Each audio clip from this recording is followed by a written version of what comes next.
Se preguntarán de qué les voy a hablar yo en estas jornadas de energía, bien poco más allá de las obligaciones que me asisten como consejero del área de energía.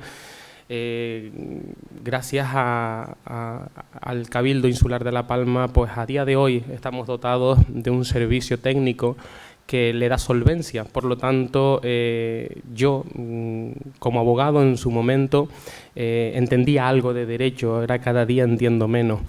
Pero Antonio y parte de la organización que han tenido a bien pues ofrecernos este contenido para esta segunda jornada, propone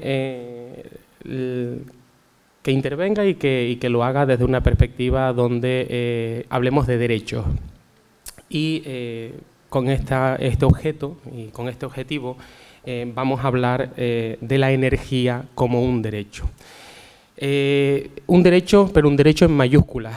Ya en las facultades de Derecho siempre se explica la diferencia entre el término derecho en minúscula y derecho en mayúscula, que pese a que pueda ser algo que pase desapercibido, tiene mayor trascendencia de la que podemos pensar.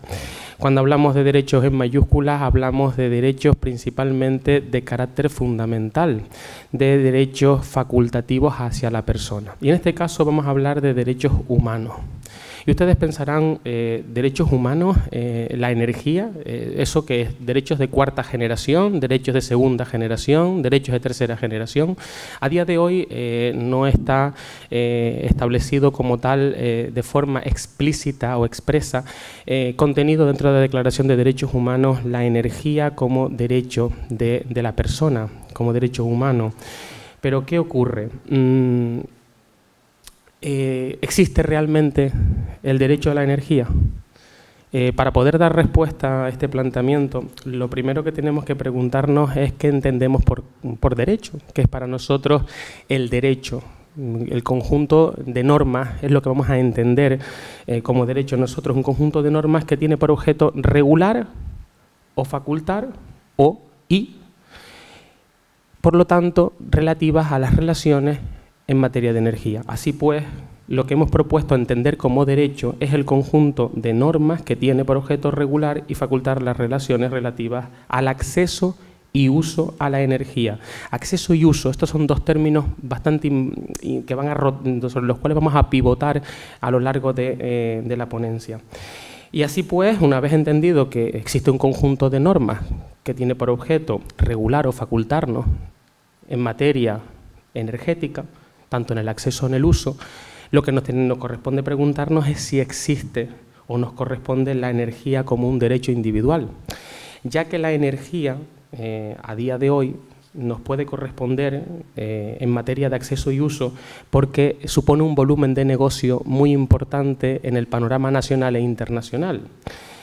Asesoramiento regulatorio a entidades promotoras de proyectos de instalaciones de generación en régimen especial, la interposición ante la Comisión Nacional del Mercado y de la Competencia para los conflictos de acceso a terceros a las redes de transporte y distribución, la fiscalidad del sector energético o, por ejemplo, los conflictos suscitados entre distribuidoras y comercializadoras son actualmente un segmento de trabajo en el que los despachos de abogados emplean mucho tiempo y obtienen muchos recursos.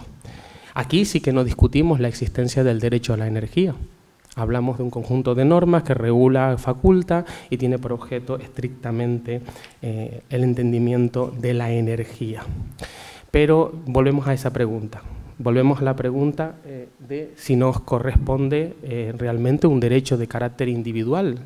¿El ser humano tiene derecho a la energía por simplemente ser considerado ser humano? Eso es lo que vamos a intentar acercarnos y lo vamos a demostrar desde una perspectiva que yo creo que es empírica y que va a realizar un análisis desde el inicio de cómo entendemos la energía, cómo nos relacionamos con ella, cómo lo hacemos, cómo se produce esa energía, cómo influye en el ser humano, de qué manera depende tanto el ser humano como la sociedad, como el estado de esa energía y, fruto de esa interpretación, llegaremos a una serie de conclusiones que quizás nos permita hablar de la energía como un derecho de la humanidad.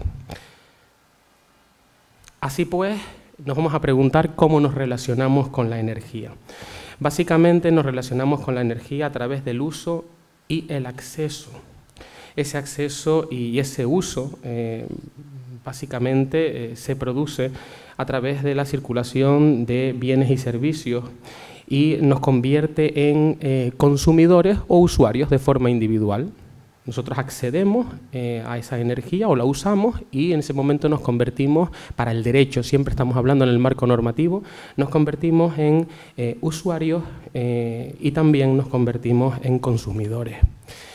Y si no lo hacemos de forma individual, lo hacemos de forma colectiva, pues entonces hablaremos de comunidades y también hablaremos del Estado. El Estado se relaciona a nivel internacional para el uso y el acceso a la energía. De esta conclusión, lo que nos hace necesario preguntar es cómo se produce el acceso a la energía, cómo se produce el acceso y el uso a la energía. Aquí les he esbozado una foto. A don Mauro y a muchos de los que están aquí presentes les podrá sonar esta fotografía. Esta fotografía pertenece a la isla de La Palma y nos ayuda a encauzar el objetivo de esta respuesta, es decir, cómo se produce el acceso y el uso de la energía. Pues de forma generalizada, como ya han puesto de manifiesto los ponentes que me han precedido en el uso de la palabra, el acceso a la energía y el uso viene determinado por nuestra capacidad económica y su producción mediante centralización y consumo de recursos de origen fósiles. Como bien he dicho, esto de forma generalizada. No quiere decir que sea la única manera o la única forma. Ya se ha puesto de manifiesto aquí con algunas de las exposiciones que se han realizado. Y lo siguiente, ¿por qué razón debemos garantizar el acceso y el uso a la energía? Hemos hablado de que la energía era fundamental para el día a día, que era fundamental para cosas que a día de hoy el ser humano no las concibe sin la energía. Planteaba Cote en su intervención, le decía a los alumnos, imagínense que se levantan o llegan a su vivienda, a su hogar y no pueden simplemente ni ducharse porque no hay agua caliente, o no pueden plancharse una camisa, como bien ponía de ejemplo. Es decir, la realidad, el uso de los smartphones, la digitalización, la dependencia de la energía ha dado lugar a que incluso la generación a partir del 83 seamos mal llamados generación digital. Yo creo que más bien somos ignorantes de la realidad y egocéntricos de la digitalidad, del mundo digital. Entonces, ¿por qué razón, vamos a contestar a esta pregunta, por qué razón debemos garantizar el acceso y el uso de la energía? Pues si lo analizamos desde las dos ópticas que hemos puesto, desde la óptica individual y también desde la óptica colectiva, pues en la óptica individual como consumidores, garantizar el acceso al uso de energía supone cubrir una necesidad básica. Hemos anunciado anteriormente que día a día nos levantamos y hacemos uso casi inconsciente de la energía. Y para el Estado, de forma colectiva, para las comunidades, poder garantizar el acceso y el uso a la energía cobra vital importancia en aspectos fundamentales como mejorar la educación. Era muy importante el segmento poblacional que teníamos aquí hace un momento. Los jóvenes, mejorar la educación, desarrollar la economía, garantizar la sostenibilidad ambiental. Aquí habrá gente, y también se han hecho pronunciamientos, mejor facultados y mejor sustentados de los que yo pueda hacer en beneficio de la realidad de concepto de igualdad que existe entre la sostenibilidad ambiental y el garantizar el uso y el acceso a la energía. Y por último, para los Estados es fundamental garantizar estos dos conceptos porque ataca un concepto sobre el cual vamos a trabajar en esta charla y que yo expresamente voy a enfocar desde una óptica del ámbito jurídico, reducir la pobreza. Aparece pues un concepto muy importante que es la pobreza energética. La pobreza energética se puede definir de muchas maneras. El simple hecho de la deficiencia en el acceso o el uso de la energía o simplemente la incapacidad para poder pagarla. para que nos podamos entender. El simple hecho de que no nos llegue energía o el simple hecho de que aún llegándonos todas las posibilidades energéticas y la digitalización de la energía no poder hacer uso porque viene delimitada por nuestra capacidad económica. Hay una definición que viene sustentada por la Agenda 2030 sobre el desarrollo sostenible, contenida dentro de la ONU, y que establece dentro de la 7ª recomendación de los 17 Objetivos de Desarrollo Sostenible, pues una definición, y entiende que se puede decir que un hogar, una vivienda, está en situación de pobreza energética cuando es incapaz de pagar una cantidad de servicios de la energía suficientes para satisfacer sus necesidades domésticas y o cuando se ve obligado a destinar una parte excesiva de sus ingresos a pagar la factura energética de su vivienda. Este segundo aspecto creo que es el aspecto más común o más comúnmente aceptado o más comúnmente evocado, aceptado, pronunciado o reconocido públicamente por la sociedad. La sociedad reconoce sin ningún temor a ser cuestionados que pagar la factura de la luz, la factura del gas y el combustible para utilizar nuestros vehículos cada mes, cada día y mes a mes complica nuestra situación, nuestro balance neto económico en la economía doméstica. Sin embargo, pocos, pese a que lo sufren, hablan de la incapacidad para poder tener lo que denominamos hoy avances energéticos por la imposibilidad de poder hacer un uso, porque tienen imposibilidades económicas para poder acceder a la energía. Hablamos pues de esos dos conceptos de pobreza energética. La pobreza energética, como bien se puede sintetizar en estos tres factores, va a depender de los mismos, en primer lugar de los ingresos del hogar, en segundo lugar de la calidad de la vivienda y en tercer lugar de los precios de la energía. De los ingresos del hogar, todos somos conocedores del empobrecimiento de la clase media, todos somos conocedores del empobrecimiento social que viene sufriendo España, fruto de la disparidad y la desigualdad social y económica que se ha producido en los estratos, sobre todo en los estratos poblacionales más populares y más bajos. En cuanto a la calidad de la vivienda, hay aquí personas pues, que son referentes en materia técnica, que les van a poder hablar sobre la eficiencia en la edificabilidad y cómo la deficiencia es la norma general en la edificabilidad, no solo en la propia vivienda, sino en la orientación y en la distribución o el posicionamiento geográfico de las propias ciudades. Y por último, el precio de la energía. Para hablar del precio de la energía, pues yo creo que a lo largo de todas estas jornadas vamos a poder hacernos un concepto un poco más claro de por qué la energía tiene el precio que tiene y no el que razonablemente un ciudadano puede pensar que debería de pagar por el uso de la energía o el acceso. Así pues, nos encontramos con que una vez analizada la pobreza energética, haber analizado los factores que influyen de forma decisiva para determinar la existencia de pobreza energética, nos damos cuenta de cifras reales. Y estas cifras reales, como bien se les ha expuesto ahí, todas y cada una de las cifras que voy a nombrar, estos datos que voy a evidenciar, lo que buscan es facultar en dimensión mundial la afección directa que tiene la pobreza energética, fruto de la dependencia que a su vez tenemos de la energía, sobre el ser humano y por lo tanto la vinculación directa y la afección dando lugar a quebrar derechos humanos.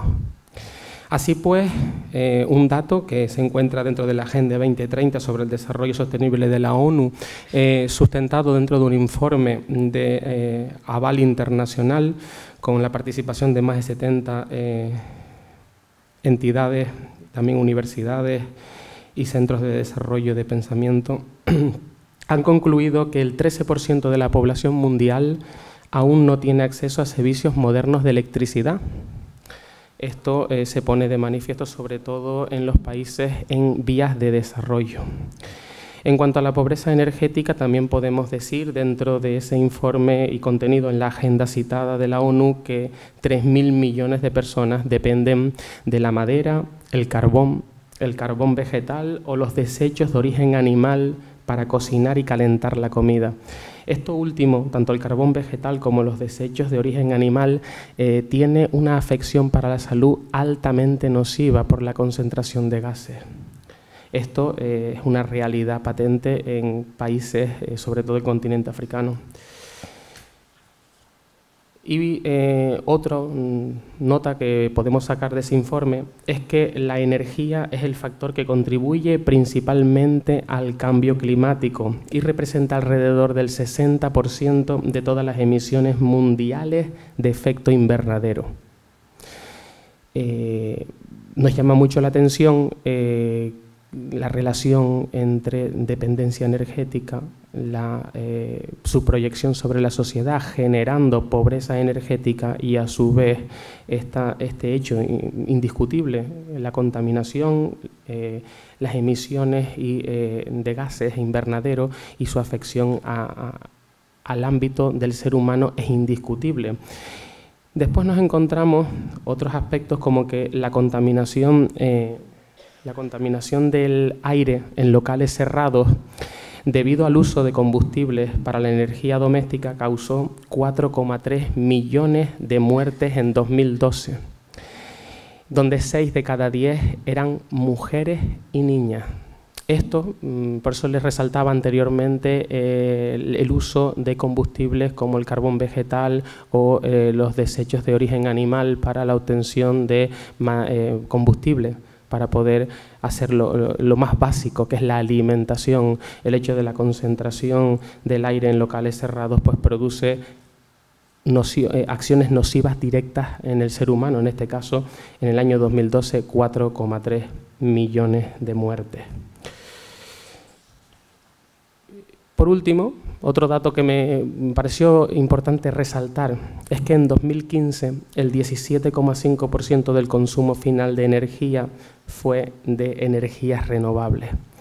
De aquí al 100%, como dice Antonio, hay un trecho muy importante y sobre todo hay unas posibilidades que, como muchos de ustedes se atreverían a decir, están limitadas, coaptadas o fuera de juego por los intereses económicos.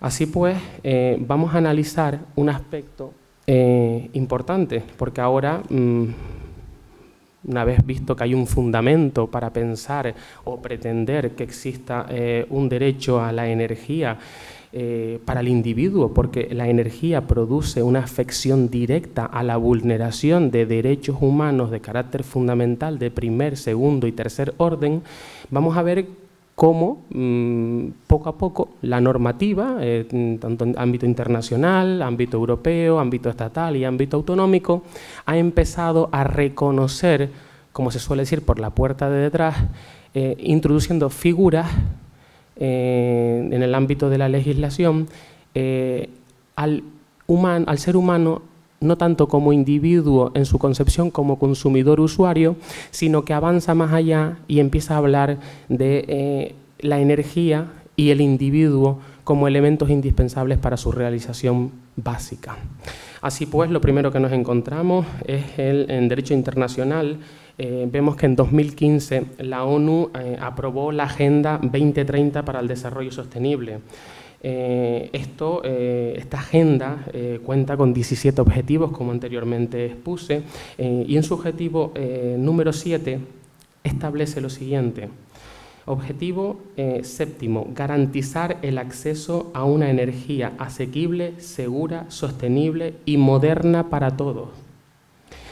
En su contenido se establece además que la energía es fundamental para casi todos los grandes desafíos y oportunidades a los que hace frente el mundo actualmente, ya sea para el empleo, la seguridad, el cambio climático, la producción de alimentos o para aumentar los ingresos. El acceso universal a la energía es esencial.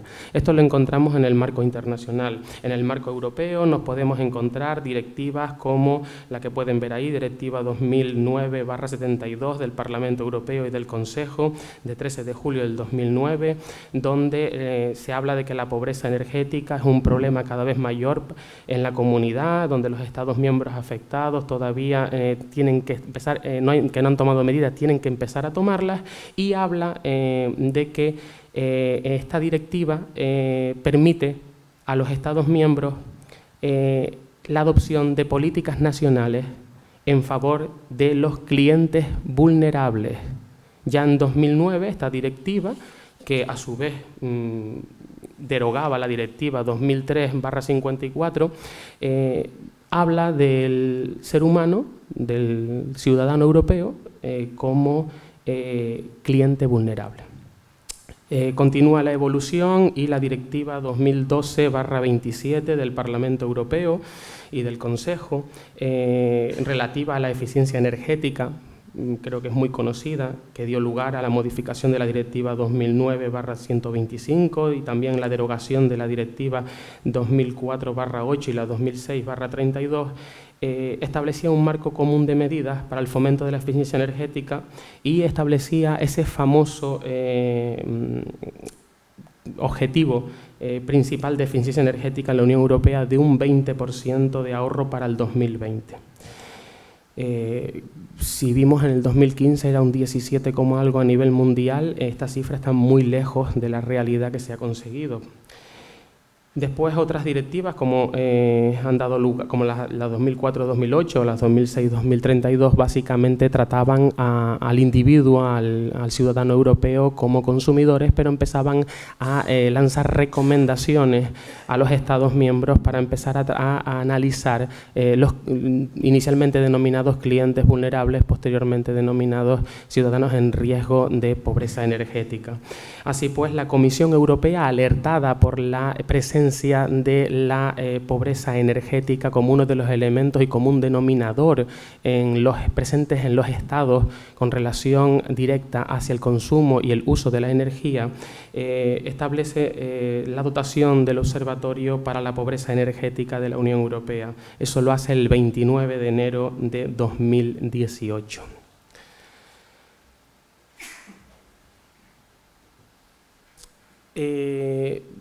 Centrándonos a un nivel más próximo, el nivel estatal, en la legislación estatal nos encontramos la ley del sector eléctrico, el posterior decreto 2016-2014, donde se empieza a hablar del cálculo de precios voluntarios para el pequeño consumidor de energía. Aquí se hace una especie de regulación un poco más pormenorizada, donde se empieza a tratar de una manera diferente al ciudadano de a pie consumidor de energía.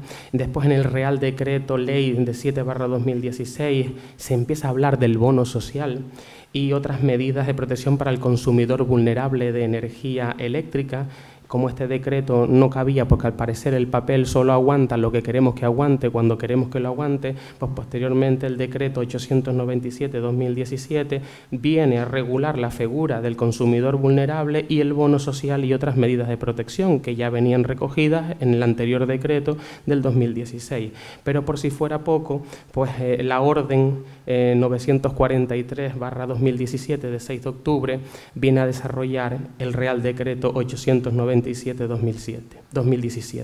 Así pues, desde 2014 hasta el 2017, para poder regular de forma coherente la figura del consumidor vulnerable, el bono social y otras medidas.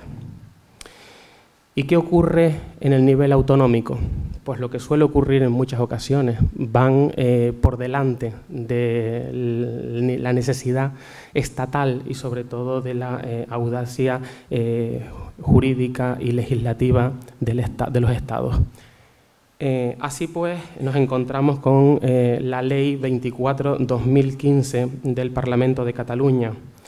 Esta ley de medidas urgentes para afrontar la emergencia en el ámbito de la vivienda y la pobreza energética aborda de lleno un problema fundamental presente en la generalidad de viviendas de los estratos poblacionales con más necesidades y menos recursos, no solo en Cataluña, sino en España.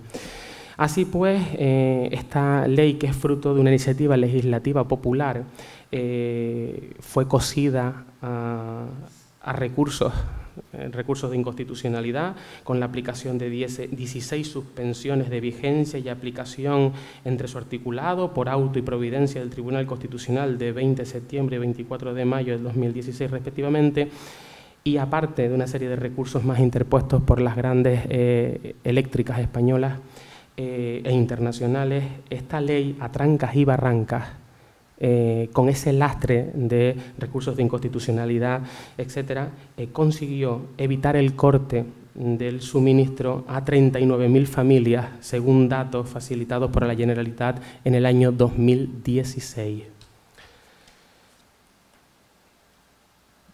Posterior, y como consecuencia de la iniciativa legislativa autonómica catalana, aparece también la Ley 3/2017 de 3 de febrero de la Generalitat Valenciana para paliar y reducir la pobreza energética. Habla de electricidad, de agua y gas, y esta ley, objeto de recursos de inconstitucionalidad, y posteriormente modificada por la Ley 19/2017 de Renta Valenciana de Inclusión. Esta ley, la Ley 3/2017, fue prácticamente bloqueada en ese recurso de inconstitucionalidad porque, según alegaban en el mismo, invadía competencias del Estado. En cualquier caso, es una ley de carácter autonómico que viene como consecuencia de la práctica o de la iniciativa, en primer lugar, de Cataluña. Y bueno, ustedes se preguntarán, una vez analizado este marco normativo, hemos visto que para Europa inicialmente somos consumidores, clientes, posteriormente, pese a la centralización inicial en ese mercado de bienes y servicios donde nos tratan como clientes y usuarios y consumidores, empieza a hablar del bono social, empieza a hablar del cliente vulnerable, empieza a hablar de la pobreza energética, genera el observatorio, vemos que a nivel estatal estamos como estamos, a nivel autonómico ya se habla de forma directa de lo que la legislación europea ha tardado España en transponer y en admitir como tal. Y en España, en el año 2016, nos encontramos con que, según ha publicado El País el 9 de junio del 2018, en este diario se publica que en España, en el 2016, el 21% de los hogares tenía dificultades para pagar el llamado recibo de la luz. De ellos, 4 millones de españoles no podían mantener su vivienda a una temperatura adecuada. Estamos hablando de que el 21% de los hogares españoles tenían dificultades para pagar la luz, pero que estamos hablando de que directamente afecta al confort y a una necesidad básica, como es la protección de 4 millones de españoles. Según señala el programa Ni un hogar sin energía, muchos de ustedes lo conocerán y podrán hablar sobre este programa mejor que yo, en España el 34% de los hogares son incapaces de mantener su vivienda a una temperatura saludable en invierno, y el 19%, una encuesta realizada dentro de este programa, asegura tener humedades en sus viviendas, con las consecuencias para la salud que ello conlleva. Por último, el informe de la Asociación de Ciencias Ambientales, publicado en el presente año a través del Observatorio para la Pobreza Energética en la Unión Europea, titulado La pobreza energética en España hacia un sistema de indicadores y estrategia de actuación estatal, evidencia que el descuento del 25% y hasta el 40% para los consumidores vulnerables severos previstas en la regulación del famoso bono social de octubre de 2017, deja fuera de aplicación al 50% de sus usuarios. Una vez más, la incapacidad para poder hacer frente a algo que tiene una solución, como bien decían anteriormente, bastante sencilla, o parece ser que tiene una solución bastante sencilla. Así pues, vamos a llegar a un aspecto que es más importante, que vienen a ser las conclusiones.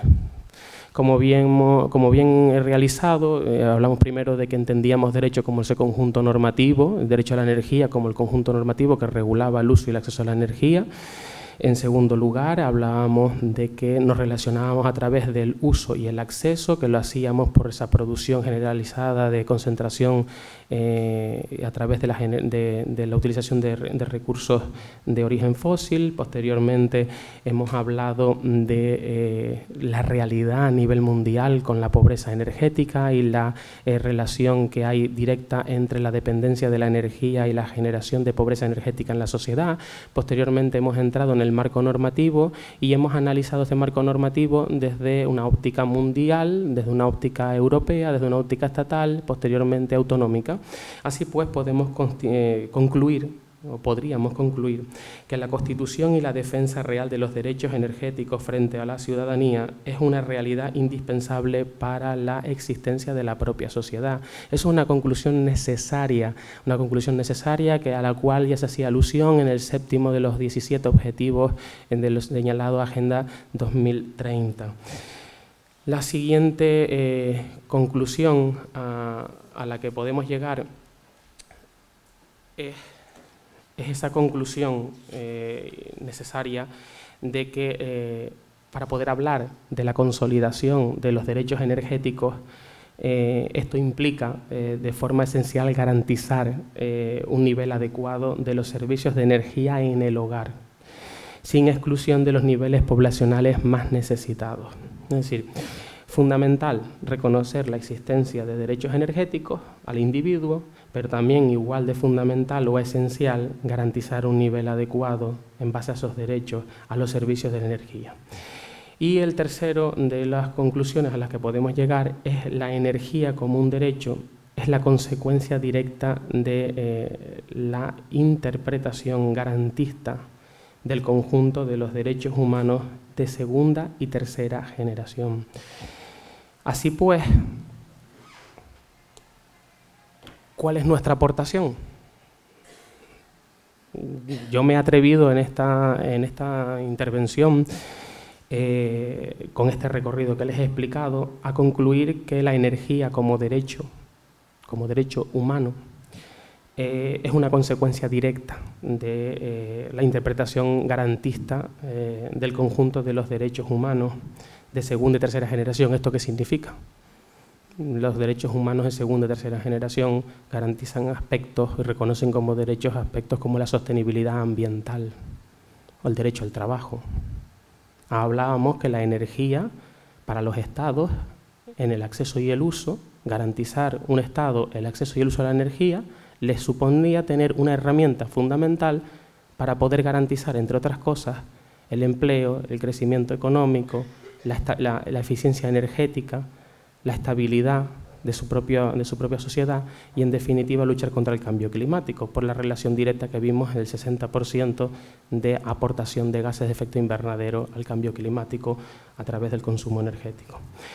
Así pues, una vez concluido eso, lo que tenemos que pensar es en esas pequeñas unidades. Hablaba Antonio antes de que el ámbito municipal se convierte en hormiga fundamental de este sistema, y efectivamente es así. Por lo tanto, nuestra aportación para la dotación de verdadero contenido a este hipotético derecho humano es la implantación de un modelo de generación distribuida para la gestión de la demanda y la soberanía energética, hecho que nos atañe a todos hoy aquí, que nos ha reunido y que nos va a permitir algo que era impensable para esta isla, dedicar 2 días para hablar de eficiencia energética, para hablar de algo tan impensable como la democratización de la energía y, sobre todo, la decisión de nuestro futuro como sociedad a través de un instrumento fundamental para poder hablar de futuro y es tener recursos, y ese recurso más esencial es la energía. Así pues, muchísimas gracias. Pedirles disculpas por las incoherencias que haya podido decir en materia técnico-jurídica. Si se pueden percatar, lo que he hecho es hacer un símil para llegar a una conclusión que es subjetiva y que solo la mantengo yo. Cada cual será libre de mantener si la energía se debe de reconocer o no como un derecho humano, pero en cualquier caso creo que es una conclusión a la que podemos llegar sin necesidad de acudir a una lógica muy complicada. Muchísimas gracias.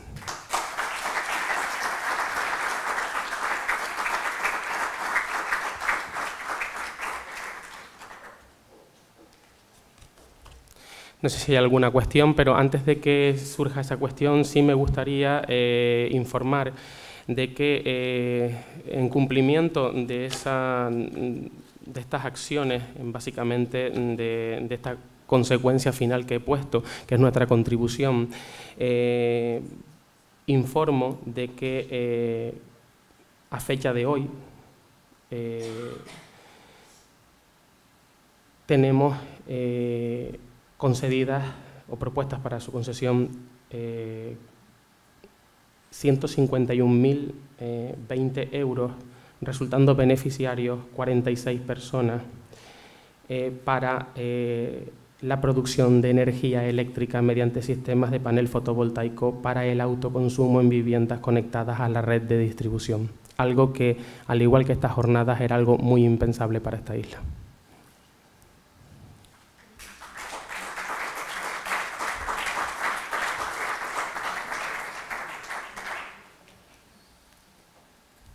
Sí, Mauro.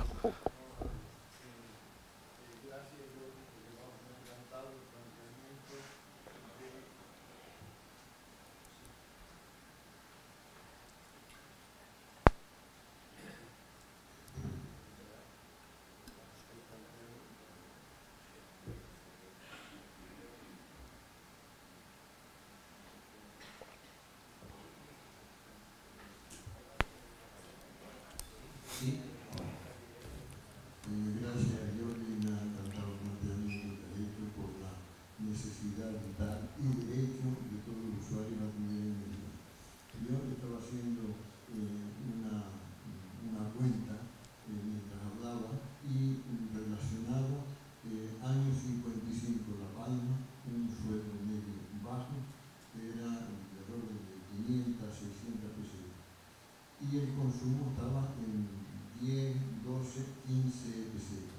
Eso supone un 2% de las personas vulnerables o de necesidad energética vital. Pues eso hoy es un 20%.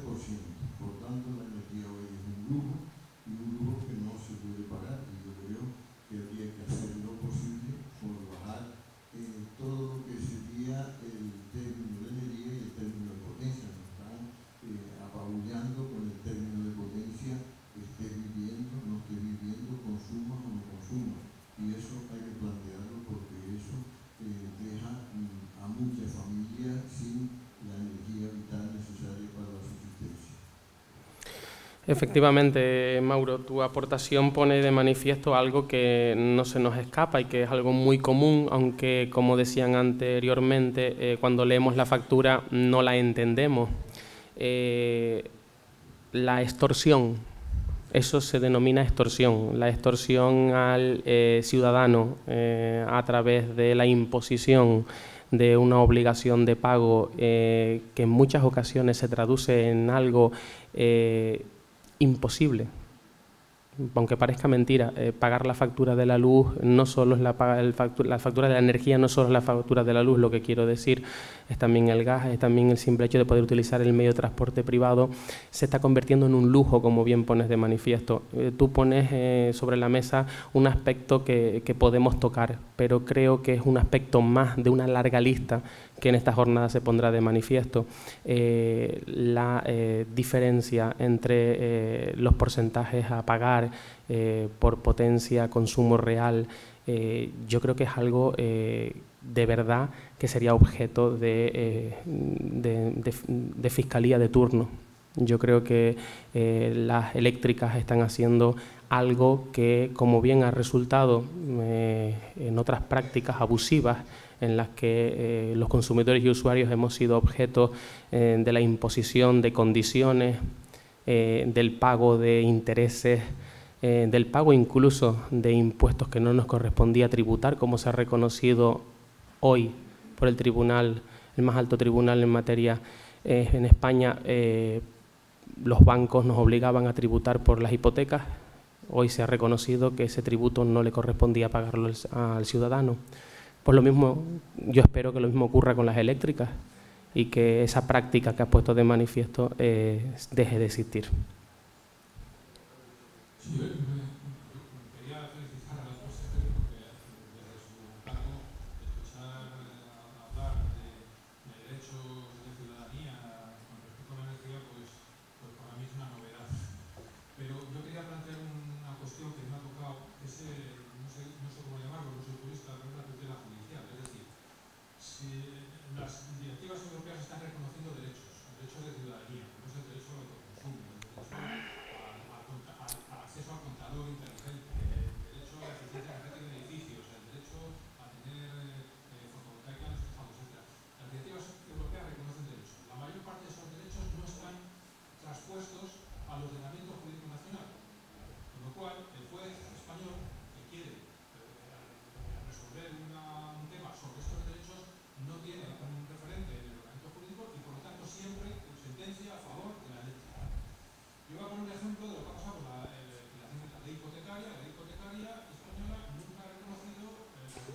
Bueno, la pregunta daría para otro debate y sobre la que yo no he querido entrar, pero si te percataste cuando puse el extracto de directivas europeas, puse directivas de transposición a España que tienen entre su aprobación por parte de Europa y su transposición a España mucho tiempo. No voy a decir cifras, pero en algunos casos superan los 2 años.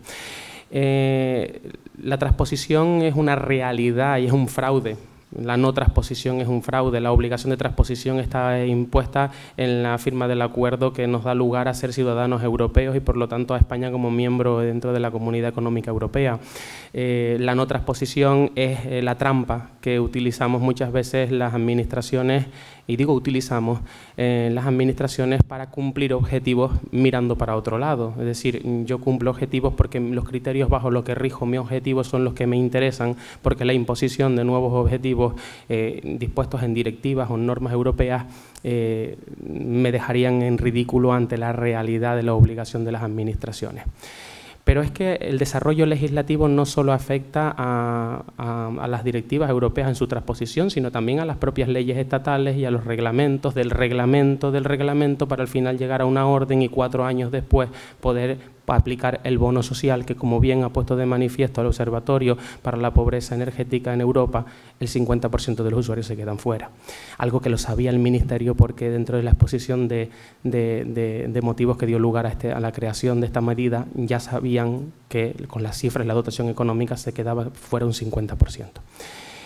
Yo, la tutela judicial efectiva y en muchos casos dictar sentencias desconociendo o no queriendo acudir al derecho europeo porque no está traspuesto, para mí es un fraude de ley, pero un fraude de ley a nivel de derecho europeo y, por lo tanto, como ciudadano, su vinculación y su afección a los derechos fundamentales de primer grado abre la puerta a ir directamente al Tribunal Constitucional. En cualquier caso, yo creo que se trata de algo que es patológico en cualquiera de los sectores. Nombrabas el sector hipotecario, el sector bancario. Es cierto, el movimiento social dio lugar a la imposición de medidas europeas reconocidas durante muchos años atrás, desde la práctica abusiva de las mismas. En el ámbito energético no se produce, pese a que, como puse de manifiesto, el decreto uno de los decretos ya reconocía que la normativa europea hablaba de la posibilidad de que los Estados sancionaran las prácticas abusivas en materia energética por algo que ha puesto de manifiesto Mauro, que tiene un poquito más de complejidad. Pero yo creo que en España hemos crecido mucho en muy poco tiempo y nos hemos olvidado de las formas y sobre todo de algo fundamental, y que es de proteger al individuo. Nos hemos dedicado a desarrollarnos, hemos pasado de un régimen sin democracia a una democracia sin régimen. Hemos acabado envueltos en una vorágine consumista que nos ha llegado a catalogar a una generación de jóvenes que tenemos 30 años, bueno, me falta todavía un par de meses para cumplirlo, pero que vamos a ser el futuro de una generación sin fundamento. No tenemos más allá que acceso a la información, pero no somos capaces de retener información. La pérdida de valores, imagínense, si ahora no se transponen las directivas europeas, ¿qué pueda pasar con los responsables políticos que, como yo, tengan 30 años ahora y que quieran aspirar a dirigir este país y que tengan como obligación asumir valores y la implicación de esos valores en la sociedad a la que pretenden gobernar? Yo creo que es lo que estoy haciendo, en definitiva, es una, por así decirlo, una exposición un poco más profunda de que el problema está en algo fundamental como es la educación, y en este país eso falta.